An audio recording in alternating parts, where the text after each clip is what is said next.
ვისაც გაწუხებთ უშვილობის პრობლემა, ნებისმიერი გინეკოლოგიური პრობლემები გაქვთ, ჩივილები, იქნება ეს ქავილი წვა, ტკივილი მუცლის ქვედა არეში, ხშირი შარდვა, მენოპაუზალური სიმპტომები, ალები, შეხურებები, მოკლედ ყველაფერი, რაც ეხება გინეკოლოგიას, ქალურ პრობლემებს, ამასთან დაკავშირებით შეგიძლიათ მომართოთ მე ზუგდიდში 1 აგვისტოს, ბათუმში 2-3 აგვისტოს და 4 აგვისტოს ქუთაისში.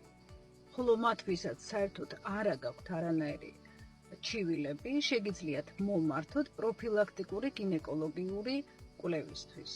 მე იქ ჩავატარებ კონსულტაციას, გინეკოლოგიურ ეხოსკოპიას და ასევე იმავე კლინიკებში ტარდება ნებისმიერი სახის ლაბორატორიული კვლევები. ჩემთან ერთად იქნება ამავე დღეებში ზუგდიდში პირველად, ასევე ქუთაისში და ბათუმში გიორგი ნაცვლიშვილი, ექიმი, უროლოგი, ანდროლოგი, რომელსაც შეგიძლიათ მიმართოთ მამაკაცებმა, ვისაც გაწუხებთ უროლოგიური პრობლემები და ასევე გაქვთ სქესობრივი ფუნქციის სხვადასხვა დარღვევები.